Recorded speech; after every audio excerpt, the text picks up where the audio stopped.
आप सबको नवरात्रि की हार्दिक शुभकामनाएं। माता रानी का आशीर्वाद बना रहे और आपकी सारी मनोकामनाएं माता रानी पूरी करती रहें। और उसी पर पहली बार हम दुर्गा पूजा के अवसर पर फी में डिस्काउंट लेकर आए हैं पहले 50 स्टूडेंट के लिए, जो क्लास 25 अक्टूबर से शुरू हो रही है, जहां इंट्राडे, स्विंग, पोजिशनल सब कुछ सीख सकते हैं। तो मौका मत जाने दीजिए। 9708094321 पे कॉल कीजिए और सीट बुक कर लीजिए, क्योंकि ऑफर सिर्फ फर्स्ट 50 स्टूडेंट के लिए है। हेलो एवरीवन, कैसे हैं आप सब और क्या हाल समाचार हैं आपके। देखिए, आज ऐसी बेहतरीन स्ट्रेटजी बताने वाला हूं जो 10 में से सिर्फ एक लोग फॉलो करते हैं। अब कहोगे ये क्या कहानी है? कहानी बिल्कुल सिंपल है। एज पर सेबी डेटा 10 में 9 लोग लॉस में है, तो एक लोग कमा रहे हैं ना, तो उनकी कुछ तो स्ट्रेटजी होगी ना, कुछ तो यूनिकनेस होगी ना, राइट। तो कैसे, इसको समझाते हैं। वीडियो के लास्ट में हम बताने वाले हैं वो 10 स्टॉक के नाम जिसको कॉन्ट्रा बेस पर पीएमएस वालों ने अपने पोर्टफोलियो में ऐड किया है। तो बिल्कुल मत भूलिएगा, क्योंकि वो 10 स्टॉक सुनेंगे तो मज़ा भी आएगा, लर्निंग भी मिलेगी और बहुत फ़ायदा होने वाला है। अब आपके स्क्रीन पर एक पिक दिख रही है। इस पिक से आपको क्या समझ में आया, कमेंट में बताइए। जो भी आपके दिमाग में आ रहा है बिंदास बता दें, ताकि जब मैं बताऊं आप कनेक्ट कर पाएँ, तो आपको भी लगेगा अरे वाह, हम भी बिल्कुल सर के हिसाब से मैच कर रहे हैं। तो उम्मीद है आपने कमेंट कर दिया होगा। चलिए अब मैं बताता हूँ। अगर मैं आपकी जगह होता और ये पिक देखता, तो इस पिक को देखकर मेरे दिमाग में आता कि एक इंसान है जो भीड़ से अलग चल रहा है, मतलब जो काम हर कोई कर रहा है ये इंसान वो काम नहीं कर रहा है, राइट। और स्टॉक मार्केट से रिलेट करें तो 9 लोग लॉस में हैं, यानी 9 लोग वो भीड़ हैं जो एक जैसा काम कर रहे हैं, और एक इंसान जो पैसा कमा रहा है यानी 1% लोग वो सबसे अलग कर रहे हैं। करेक्ट है। तो मुझे उम्मीद है आपका भी रिप्लाई कुछ ऐसा होगा। अब आप सोच रहे होगे कि हम इसकी बात क्यों कर रहे हैं। तो जैसा कि मैंने कहा, हम इसी चीज़ को प्रैक्टिकली आपके साथ एक इन्वेस्टमेंट की वो स्ट्रैटेजी जो सिर्फ 1% लोग यूज़ करते हैं, और इसको प्रैक्टिकल प्रूफ के साथ जब आपको दिखाएंगे, बताएंगे, तो आप इससे किसी भी फंड मैनेजर के, किसी भी म्यूचुअल फंड मैनेजर के इन्वेस्टमेंट के रिटर्न को बीट कर सकते हो। और उसका डेटा भी हम आपको दिखाएंगे, बिल्कुल सही, लेकिन उसको लास्ट तक देखना पड़ेगा। प्लस उसमें हम स्टॉक के बारे में भी बताएंगे। तो चिंता ये नहीं करना है कि खाली इन्वेस्टमेंट, लाइव स्टॉक कैसे चलता है, क्या कहानी है। और आपको जानकर खुशी होगी, वॉरेन बफेट सर भी इस स्ट्रेटजी को फॉलो करते हैं और हम वही सीखने वाले हैं। अच्छे स्टॉक को कम प्राइस पर बाय करेंगे, राइट। अच्छे स्टॉक को कम प्राइस पर। और आप किसको बीट करोगे? फंड मैनेजर को। और स्टेप बाय स्टेप एग्जांपल के साथ बताएंगे। इसलिए सीट की पेटी बांध लीजिए और रेडी हो जाइए इन्वेस्टमेंट के इस बेहतरीन सफर को जीने के लिए और लाइव स्टॉक के साथ डिस्कस करने के लिए। जो भी पहली बार आए हैं, चैनल को सब्सक्राइब करना बिल्कुल ना भूलिएगा। एंड दिल से थैंक यू यूट्यूब मेंबरशिप में जो लर्निंग दी थी, सिंगर इंडिया का, एंटनी वेस्ट का, प्रकाश इंडस्ट्री का, बम्पर धमाका, और एमएसटीसी का भयंकर धमाका हो रहा है। आप भी ज्वाइन कीजिए और लर्निंग और अर्निंग लेते रहिए। Thank you so much. Strategy का नाम बाद में समझेंगे, पहले कॉन्सेप्ट और लॉजिक को समझते हैं। उसके बाद एग्जाम्पल देखेंगे, एकदम गरम गरम, जो एकदम ताज़ा तरीन आपके पास चल रहा है, और उसमें अच्छा बुरा सब देखेंगे। तब आप लाइव फील करोगे। अब समझिए, तो जैसा कि स्टार्टिंग में मैंने एक फ़ोटो दिखाई, तो उस इंसान के साथ 2 पॉसिबिलिटी हो सकती है ना, क्योंकि वो इंसान अकेला जा रहा है, तो या तो सक्सेसफुल हो जाएगा या बर्बाद हो जाएगा। यानी स्टॉक मार्केट में या तो उसका पैसा मल्टी बैगर रिटर्न देगा या उसका पैसा जीरो हो जाएगा। जीरो यानी उसका पैसा डूब जाएगा। करेक्ट है, यही तो कहानी है, सिंपल। तो इतना तो सिंपल है कि हम मार्केट के एंगेंस्ट जाकर इन्वेस्टमेंट कर रहे हैं, राइट। तो चलिए इस कॉन्सेप्ट को समझते हैं कि जब कोई स्टॉक या कोई इंडस्ट्री में फॉल आता है, तो इसका मतलब होता है कि मार्केट पार्टिसिपेंट्स उस स्टॉक या इंडस्ट्री में सेलिंग कर रहे हैं। और जब सभी लोग सेलिंग कर रहे हैं, आप बाय करेंगे। तो इस स्ट्रेटजी को हम कहते हैं कॉन्ट्रा इन्वेस्टिंग स्ट्रेटजी। इसके पीछे का लॉजिक सिंपल है कि अगर कोई सेक्टर या स्टॉक किसी ऐसी वजह से गिर रहा है जो टेम्पररी है और कुछ टाइम में सब सही हो जाएगा, तो ऐसे केस में फॉल के वक्त बाय करना सही है, और इसी को कॉन्ट्रा स्ट्रेटजी कहते हैं। और अगर आपने गलती से ऐसे इंडस्ट्री या स्टॉक में इन्वेस्ट कर दिया जिसमें इंटरनली कुछ गड़बड़ है, तो आपका इन्वेस्टमेंट खत्म हो जाएगा, 0 बट्टे सन्नाटा। और फिर आप बोलेंगे कि ये तो फालतू स्ट्रेटजी है, बर्बाद कर दिया, राइट। इस स्ट्रेटजी को वॉरेन बफेट सर ने बहुत बेहतरीन तरीके से इन्वेस्ट किया है, बहुत पैसा कमाया है। और उनकी एक बेहतरीन फेमस लाइन है, be fearful when others are greedy and be greedy when others are fearful. और इस स्टेटमेंट का मतलब यही है कि जब सब कोई सेल करे तो आप बाय करें, और जब सब कोई बाय करे तो आप सेल करें, राइट। अब सुनने में तो बड़ा आसान लगा होगा बट इतना आसान है नहीं जितना सुनने में लगता है। खासकर रिटेल भाइयों को तो इस स्ट्रेटजी को लेकर बहुत सारी गलतफहमी है। अब एक ताज़ा तरीन बता देता हूँ, डेल्टा कॉर्प गिर रहा है, तो हो सकता है अब आपके दिमाग में आए डेल्टा कॉर्प खरीदें क्या, तो गिर रहा है, नहीं, क्यों नहीं, अब उसी चीज़ को एक्सप्लेन करेंगे। ठीक है, रिटेल भाई क्या करते हैं, बस इतना देखते हैं कि कोई स्टॉक गिर रहा है तो बाय कर लो। अरे भाई क्यों गिर रहा है, कब तक गिरेगा, अकेला गिर रहा है या उस स्टॉक की पूरी इंडस्ट्री गिर रही है, ऐसे कई सवाल होते हैं जिसका जवाब खोजना होता है इस स्ट्रेटजी में। बस शेयर गिर रहा है ये काफ़ी नहीं है। मैं जब पोर्टफोलियो रिव्यू करता हूं तो कई ऐसे शेयर देखता हूं जिसमें लोग बाइंग किए जा रहे हैं और शेयर गिरे जा रहा है। मतलब भाई जो ट्री सूख रहा है उसमें पानी दे रहे हैं और जो ट्री फ्रूट दे रहा है उसकी तरफ कोई देख भी नहीं रहा है। ये 90% लोग करते हैं।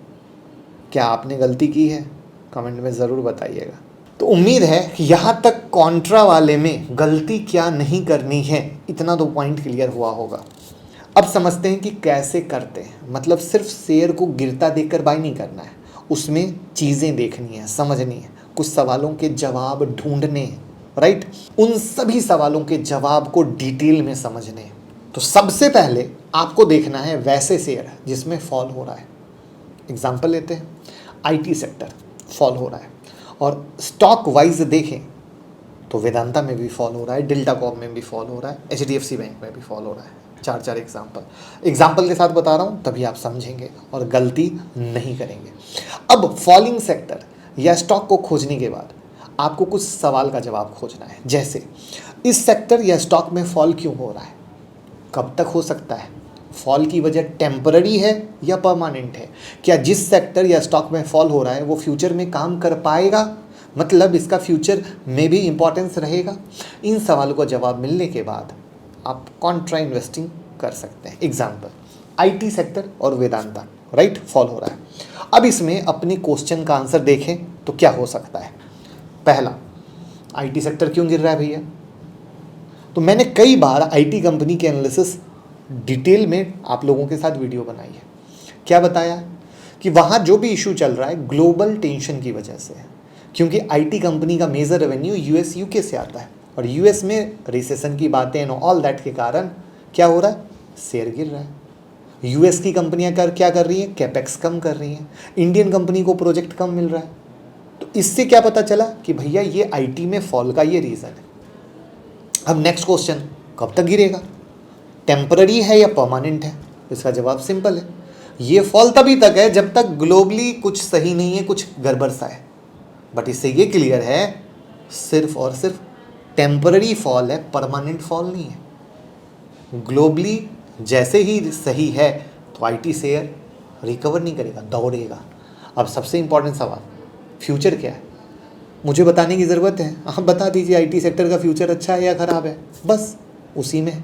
तो ये हम लोगों को IT सेक्टर के एग्जाम्पल से समझने को मिला कि भैया किस तरीके से हम कॉन्ट्रा इन्वेस्टिंग कर सकते हैं। इसमें आप गौर करिए, कुछ दिन पहले एक वीडियो बनाई थी हमने IT के बारे में, क्या बोला था, हम लोग तो अप्रैल से कवर कर रहे हैं, तो हमने क्या कहा था कि जो बॉटम है वो तो हो गया। अब आप गौर कर लीजिए, चाहे इन्फोसिस में भी बुरी न्यूज़ हो, उसका बॉटम कितना पहले लगा। TCS को देखिए, उसका बॉटम कितना पहले लगा, क्योंकि मार्केट पहले सेंस करता है। ट्राई टू अंडरस्टैंड, बहुत गंभीर बात बोल रहा हूँ। और इसको कंपेयर कीजिए ITC से, जब ITC को कोई लेना नहीं चाहता था और वो नीचे के भाव में एकदम मरा हुआ ट्रेड करता था, खिलाड़ी लोगों ने क्या किया, लोअर भाव में एक्यूमुलेट किया। जिस समय हम ITC की लर्निंग वीडियो भी आप लोगों के साथ बनाते थे। और इसीलिए मैं क्या कहता हूँ, हम कोई भी बाय सेल रिकमेंडेशन नहीं देते, आपको खुद का बॉस बनाते हैं विद लॉजिक, जिससे आप समझ सको। पता है, जब हम समझ के ट्रेड करते हैं या इन्वेस्ट करते हैं ना, हमें डर नहीं लगता है। जब हम किसी के कहे पर लेते हैं ना, तो डर ही डर लगता है। अब इसी को हम वेदांता से भी जोड़ते हैं और डेल्टा कॉर्प पे भी आएंगे, और फिर हम HDFC बैंक पर आएंगे और तब एक फाइनल समरी बनाएंगे। वेदांता के एग्जाम्पल में हमें इन्हीं सवालों को ढूंढना होगा, इन्हीं सवालों को करना होगा। वेदांता का शेयर क्यों गिर रहा है, क्या इसके कॉम्पिटिटर में भी गिरावट है, तो कॉम्पिटिटर में गिरावट ही नहीं है भैया। वेदांता के कॉम्पिटिटर बेहतरीन रिटर्न दे रहे हैं। इनका बिजनेस नेचुरल रिसोर्सेज के माइनिंग से लेकर ऑयल एंड गैस तक फैला हुआ है। इसलिए अगर हम लोग नेचुरल रिसोर्सेज में मेटल इंडेक्स का रिटर्न देखें तो अभी जब वेदांता 52 वीक के लो के पास है, निफ्टी मेटल इंडेक्स 52 वीक के हाई के पास है। और बताओ एक साल में वेदांता 19% गिरा और निफ्टी मेटल इंडेक्स अप्रॉक्स 21% बढ़ा है। इसके बाद वेदांता का ऑयल एंड गैस बिजनेस के कंपैरिजन में ओएनजीसी पिछले एक साल में 54% का रिटर्न दिया है। ऑयल इंडिया अप्रॉक्स 75% का रिटर्न दिया है और ये तो निगेटिव रिटर्न दिया है, मैंने आपको बता ही दिया। तो स्टॉक परफॉर्मेंस से आपने क्लियर क्या देखा कि भैया इंडस्ट्री ग्रो कर रही है। प्रॉब्लम किसके साथ है? प्रॉब्लम है सिर्फ और सिर्फ वेदांता के साथ और उसका परफॉर्मेंस पर असर दिख रहा है, राइट। तो अब है तो चक्कर क्या है, क्यों गिर रहा है? सोचने वाली बात है। इस लॉजिक में जब आएंगे तो इनके डेट की कहानी आएगी, इनके मैनेजमेंट की कहानी आएगी। अब ये कर्ज खत्म करने के लिए किस तरीके से खुद को स्प्लिट करके मार्केट से फंड रेज कर रहे हैं उसकी कहानी आएगी। इन्होंने किस तरीके से डिविडेंड बांटा है उसका भी एक अपने आप का ट्रैप है, उसकी कहानी आएगी, जिसपे सब पे डिटेल वीडियो मैंने बहुत डिटेल में बनाई है। तो इससे क्या मिलेगा? आपको हर एक सवाल का जवाब मिलेगा कि टेम्पररी है या परमानेंट है, राइट। तब आपको क्लियर होगा कि भैया जहाँ पे अकाउंटिंग मैनिपुलेशन की कहानियाँ एंड ऑल दैट है, वहाँ पर ये गिरते पे पैसा लगाना सही है या गलत है। और वो वीडियो ना देखी हो तो ज़रूर देखिएगा। क्लियर है ना यहाँ तक? अब वेदांता के बाद अगर हम लोग आए तो डेल्टा कॉर्प ले लीजिए। डेल्टा कॉर्प में गवर्नमेंट पूरा तरीके से पीछे पड़ गई, जीएसटी लगा दिया, जितना का मार्केट कैप नहीं उससे ऊपर का तो टैक्स देने का कहानी है, तो पूरा कहानी अलग हो गया। अब ऐसी कंपनी गिर रही तो हम कैसे ले सकते हैं, क्योंकि इसके फ्यूचर के अस्तित्व पे कहानी आके खड़ी हो गई है। तो अब जब अस्तित्व की कहानी क्लियर हो जाए, सरकार गेमिंग इंडस्ट्री को किस तरीके से करती है, इनके जीएसटी का मामला कैसे होता है, जितनी इनकम नहीं है उससे ज़्यादा का जीएसटी भरेगी कैसे, इन सब का पिक्चर क्लियर हो जाए, तब हम डेल्टा कॉर्प के बारे में सोचेंगे। डेल्टा कॉर्प की भी डिटेल वीडियो बनाई है मैंने, पूरी लर्निंग दी है। अब हम आते हैं एचडीएफसी बैंक पर। एचडीएफसी बैंक की भी डिटेल वीडियो बनाई जिसमें हमने बहुत क्लियर बताया कि एचडीएफसी बैंक जो गिर रहा है, सबसे पहले तो लोगों को ये क्लियर नहीं था कि भैया एचडीएफसी बैंक और एचडीएफसी मिलकर किस तरीके से क्या करेंगे। प्लस इनके जो खुद के रेवेन्यू थे वो गिर के आए हैं, आगे के फॉरकास्टिंग मैनेजमेंट बहुत अच्छे तरीके से नहीं कर पा रही है। इतना बड़ा दिग्गज बैंक अगर वो ना कर पाए तो कई सारे सवाल रेज होने लगते हैं। उसके बाद इन दोनों का मर्जर होने के बाद भी अभी भी मैनेजमेंट, जो बैंकिंग मैनेजमेंट है, वो सही तरीके से जो मर्जर की कहानी का फ़ायदा है वो नहीं ले पा रहा है। क्योंकि एक्चुअली एचडीएफसी के पास जो लोन के क्लाइंट है उनको लेके आना एचडीएफसी बैंक के प्रोडक्ट में, वो नहीं ला पा रहा है। पब्लिक जैसे मेरी जैसी पब्लिक जब एचडीएफसी बैंक के मैनेजर के पास जाती है और कहती है हमें एचडीएफसी के प्रोडक्ट में मुझे तुम ये करके दो तो हम तुम्हें अकाउंट देंगे, वो कहते हैं सर अभी हमारे पास तो पावर ही नहीं कि हम कुछ करके दे सकते हैं। तो इस तरह के कई सारे लूप होल चल रहे हैं जिस पे भी मैंने डिटेल वीडियो बनाई है। तो अब ध्यान से आना एचडीएफसी बैंक पे। तो एचडीएफसी बैंक का जो ये लफड़ा हुआ वो टेम्पररी हुआ या परमानेंट हुआ? टेम्पररी हुआ, क्योंकि मैनेजमेंट कोई भी इतना बड़ा मर्जर होता है थोड़ा सा टाइम लगता है। क्या मैनेजमेंट गलत है? नहीं। क्या मैनेजमेंट सही है? हाँ बिल्कुल सही है। क्या मैनेजमेंट फोकस्ड है मर्जर की कहानी आगे बढ़ने की? हाँ बिल्कुल है। तो फिर एचडीएफसी बैंक क्या होगा? तो ऐसे सोचते हैं हम। आईटी को सोचा, एचडीएफसी बैंक को सोचा, डेल्टा कॉर्प को सोचा, वेदांता को सोचा, और तब फिल्म बनाते हैं कि है क्या नज़रिया। उसमें जब इस तरीके से स्टॉक फिल्टर हो जाते हैं ना, तो स्टॉक फिल्टर होने के बाद हम उनके फाइनेंशियल को देखते हैं, उनके वैल्यूएशन को देखते हैं, ठीक है। क्योंकि सिर्फ ऐसा ही नहीं कि ये देखा और हो गया, वैल्यूएशन और फाइनेंशियल दोनों बहुत इंपॉर्टेंट आते हैं, ठीक है। तो आई होप कॉन्ट्रा इन्वेस्टिंग आपको समझ में आ गई होगी। अब मैं आपको लेकर चलता हूँ परफॉर्मेंस पे, जहाँ हमने कहा ना आप दिग्गज को भी बीट कर सकते हो, वो मैं दिखाता हूँ और मैं प्रॉमिस के साथ करता हूँ। जो मैंने लर्निंग दी है, इस लर्निंग पे आप आईटी सेक्टर की तरफ नज़र डाल लो या जो अदर है, तो आपको 3 साल से 5 साल में आपको दिखेगा खुद का बेहतरीन रिटर्न। वीडियो को फटाफट लाइक तो कर दीजिए यार, बहुत मोटिवेट मिलेगा। वहाँ पर देखिए आपके स्क्रीन पर दिख रहा है कॉन्ट्रा स्ट्रेटजी, जिसमें most of time S&P BSE 500 से ज़्यादा रिटर्न दिया है।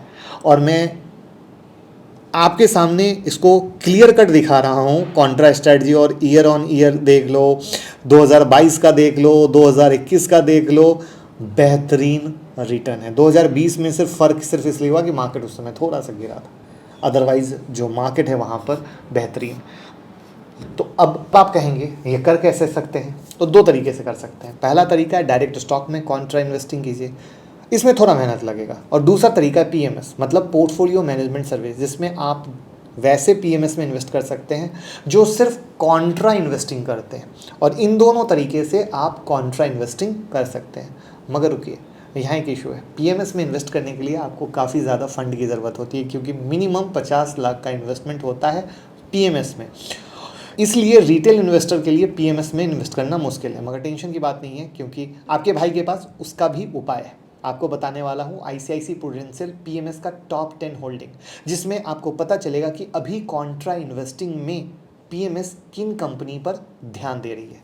तो आपके स्क्रीन पर दिख रहा है, यहाँ पर ICIC bank, SBI, Bharatiya Airtel, LNT, BOB, HDFC bank, great eastern shipping company, Tata steel, Hindalco, VRL logistic, ये टॉप 10 होल्डिंग है आईसीआईसी प्रूडेंशियल पीएमएस का। Sector wise maximum banking sector है, और मार्केट कैप वाइज पीएमएस का मैक्सिमम एलोकेशन लार्ज कैप में है, बाकी small cap, mid cap में।